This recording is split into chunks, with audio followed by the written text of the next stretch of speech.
या इलाही मुझसे मुझको दूर कर, ताके देखो मुझ में तुझको एक नजर। ओ बांশবাড়িয়ার মুসলমান,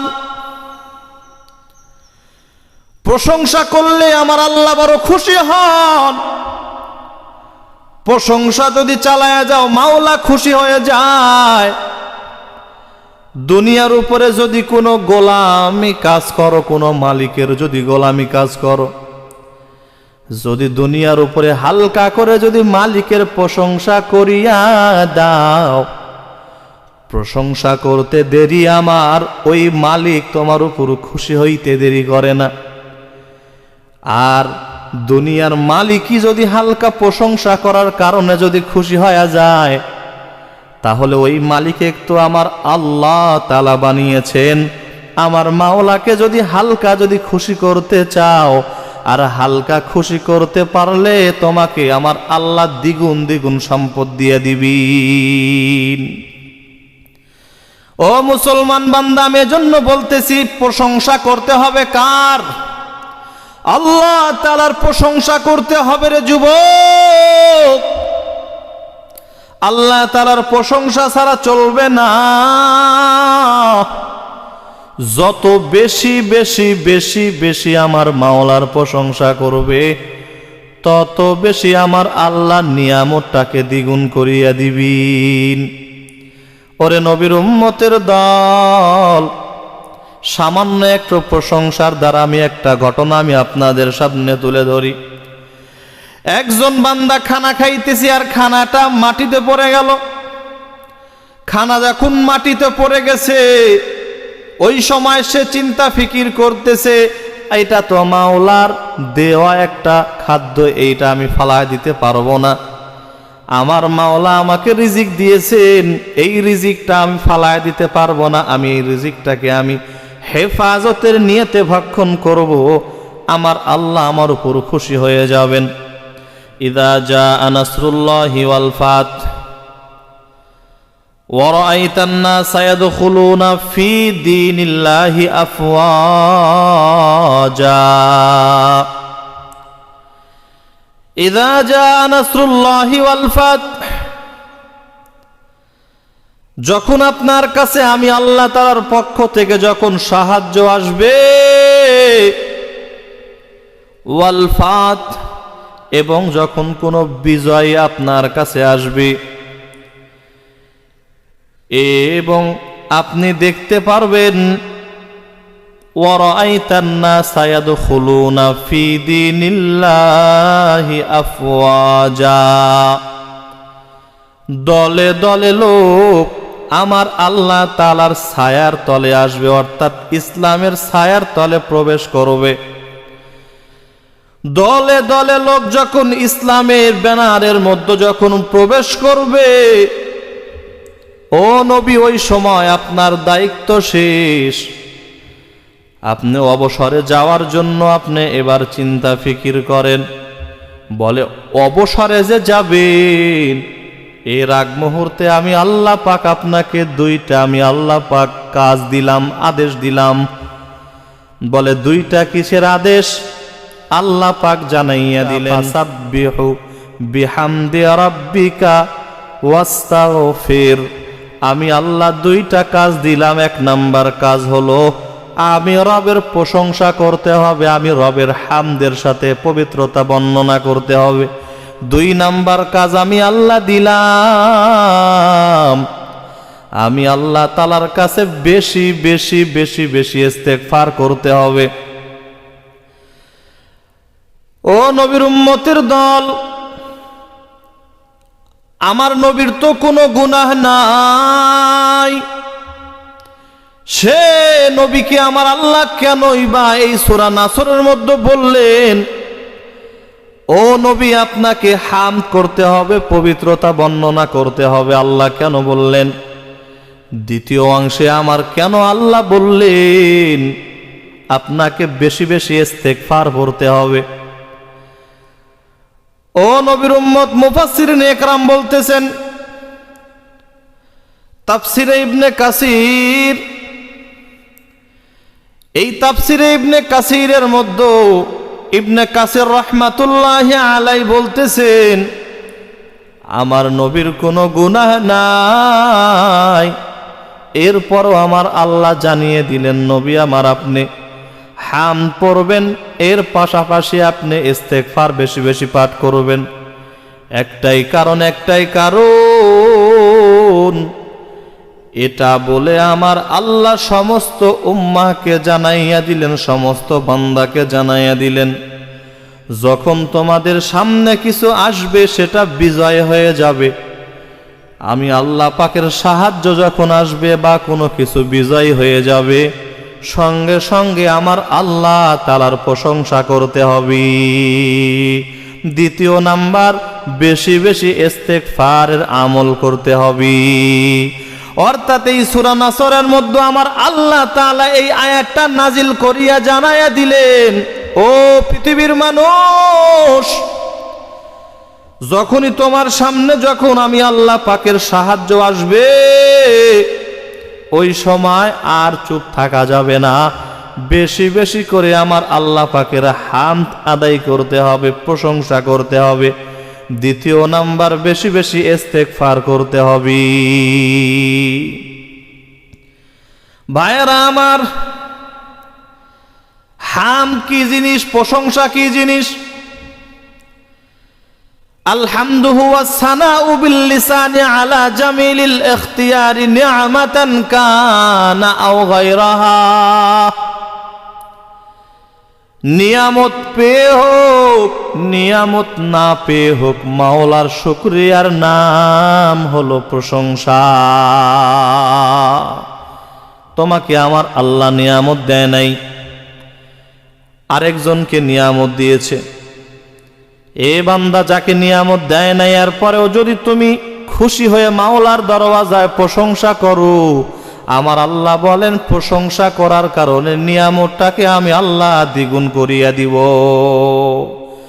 লা ইন শাকারতুম লা আযীদান্নাকুম ওয়া লা ইন কাফারতুম ইন্না আযাবি লাশাদীদ। আমার আল্লাহ তাআলা বলেন, যারা নিয়ামতের শুকরিয়া আদায় করবে, আমি আল্লাহ তাআলা তাদের নিয়ামতটাকে দ্বিগুণ করিয়া দেই। আর যারা আমি আল্লাহ পাকের নিয়ামত পাওয়ার পরে যারা শুকরিয়া আদায় করলি না, তাদের আমি আল্লাহ পাক কঠিন আযাবের মধ্যে আমি আল্লাহ পাক নিয়ে আসি। ও নবীর উম্মতের দল, তাহলে আমার আল্লাহ অন্য জায়গায় বললেন হামদ, প্রশংসা করো, শুকরিয়া আদায় করো। শুকরিয়া যখন তুমি করবা, আমি আল্লাহ তোমার শুকরিয়া আদায় করব। লা ইন শাকারতুম লা আযীদান্নাকুম ওয়া লা ইন কাফারতুম ইন্না আযাবি লাশাদীদ। এখানে আমার আল্লাহ জানায়া দিলেন, যদি শুকরিয়া করো ডবল করে দিবে কে? ডবল করে দিবেন আমার আল্লাহ। এ বান্দা, এই জন্যই তো আমরা পৃথিবীর জমিনে বলি, কেউ যদি সালাম দিয়ে বলে আসসালামু আলাইকুম ওয়া রাহমাতুল্লাহ, হুজুর কেমন আছেন, ভাই কেমন আছেন, তখন আমরা সবাই বলি আলহামদুলিল্লাহ, আমি খুব ভালো আছি, কিন্তু আমার বড় অসুস্থতা, এরপরও আমি বললাম আলহামদুলিল্লাহ, এরপর আমি আবার বললাম আলহামদুলিল্লাহ, আমি ভালো আছি, কিন্তু আমি ভিতরে ভিতরে অসুস্থ, এরপরও আমি কেন বললাম যে আলহামদুলিল্লাহ আমি ভালো আছি? কারণ ওই যে হামদের তারিফটা হলো কি, নিয়ামত পেয়ে হোক, নিয়ামত না পেয়ে হোক, শুকরিয়া করার নামটা হলো প্রশংসা। প্রশংসা নিয়ামত পেয়ে হোক না পেয়ে হোক, প্রশংসা করার নামটা হলো কি হামদ।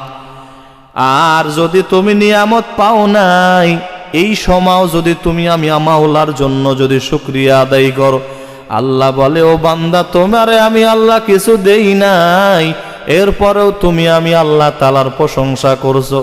ও ফেরেশতারা, তাড়াতাড়ি যাও, আমার ওই বান্দার প্রশংসা করার কারণে ওই বান্দার নিয়ামতগুলোকে সব ডবল ডবল করিয়া দাও।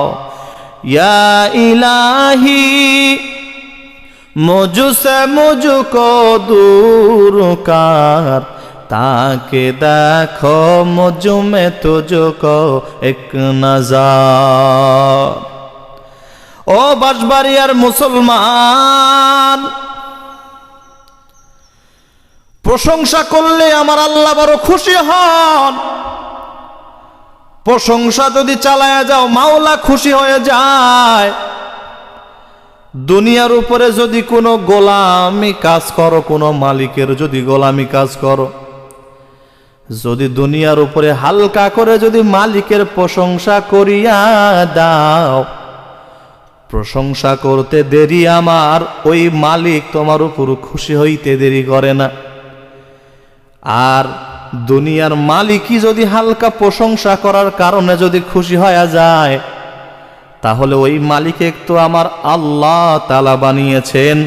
আমার মাওলাকে যদি হালকা যদি খুশি করতে চাও, আর হালকা খুশি করতে পারলে তোমাকে আমার আল্লাহ দ্বিগুণ দ্বিগুণ সম্পদ দিয়ে দিবেন।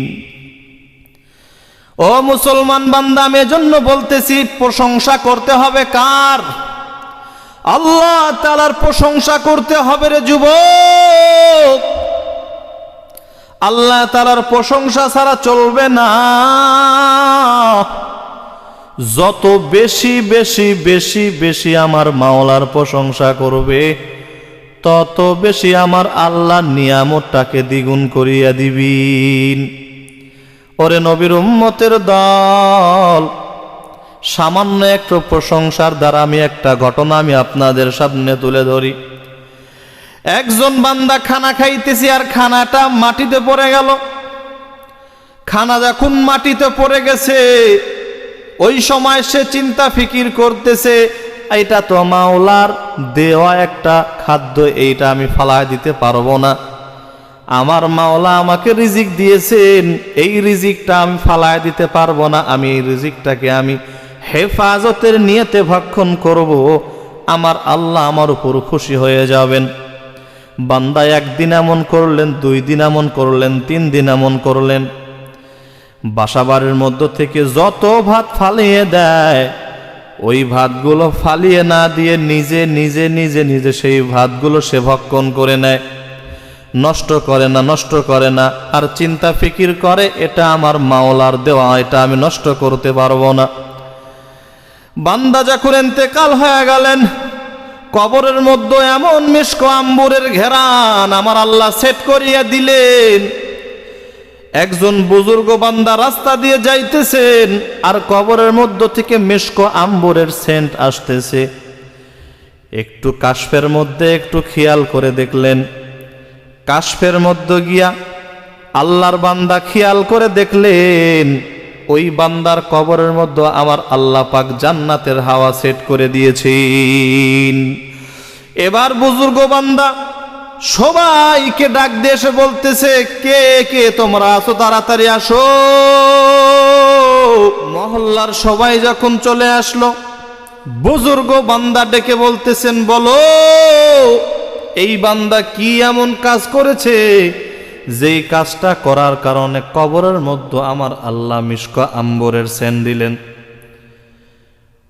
এলাকার সবাই বলতেছে, ভাই এই লোকটা সর্বদাই যখনই খানা খাইতো, খানা জমিনে পড়ে গেলেই খানা উঠাইয়া হেফাজতের নিয়তে খানা খাইতো। আমার মাওলা আমারে খানা দিয়েছে, খানা নষ্ট করা যাবে না, এই তাকিদে বান্দা খানা নষ্ট করে নাই। হয়তো আমার আল্লাহ এটার উপর খুশি হয়ে বান্দাকে তাই দিয়েছে। বুজুর্গ বান্দা বলতেছে, হাই লোকটি আজকে খানা নষ্ট না করার কারণে আজকে আমার আল্লাহ তাআলা তার কবরের মধ্যে জান্নাতি হাওয়া সেট করে দিয়েছেন। এই লোকটি খাবার নষ্ট না করার কারণে আমার আল্লাহ তাআলা তার কবরের মধ্যে জান্নাতি মিশক আম্বরের ঘ্রাণ সেট করে দিয়েছেন। ও বাঁশবাড়িয়ার মুসলমান, ও মা বোনেরা, ও পর্দার আড়ালের আম্মা জান, আমি আপনাদের সবাইকে বলতে চাই, ঘরের মধ্যে যেই ভাতগুলো নষ্ট করিয়া ফেলতেছেন, অযথায় খাবার নষ্ট করলেন, আল্লাহ পাকের শুকরিয়া আদায় করলেন না। আমি তাদেরকে উদ্দেশ্য করে বলতে চাই, রে মা, যদি আমার মাওলা পাক কাল কিয়ামতের ময়দানে হিসাব চায়, ও বান্দি, আমি আল্লাহ তাআলা তোমাকে তো কম রিজিক আমি আল্লাহ তাআলা দিয়েছিলাম না। ও বান্দি, আমি আল্লাহ তাআলা তোমাকে তো কম খাবার দিয়েছিলাম না। তাকাইয়া দেখছো ওই রেল স্টেশনের ময়দানে বিভিন্ন রাস্তার অলিগলিতে কারো হাত নাই, কারো পা নাই, তারা খাবারও পায় না, তারা কোনো ভালো উত্তম খাবার পায় না। আমি আল্লাহ তাআলা তোমাকে সেই খাবারের কষ্ট আমি আল্লাহ দেই নাই। ও বান্দিয়ার পরও কেন তুমি আমি আল্লাহ তাআলারে মানো নাই? আমি আল্লাহ তাআলার রিজিকে তুমি শুকরিয়া আদায় করো নাই? যদি আমার আল্লাহ কয়েই বসেন তাহলে চিন্তা করে দেখো তোমার আমার কি উপায় হবে। যেই কিয়ামতের ময়দানে হিসাব চাবে, আমার মাওলা হিসাব চাবে। এই জন্য আমি আপনাদের সংক্ষিপ্ত টাইমে বুঝাইতে চাই, আজ থেকে বাসা বাড়ির মধ্যে খাবার নষ্ট হলে খাবার নষ্ট করা যাবে না, যে কোনো একটা কাজে লাগাইতেই হবে।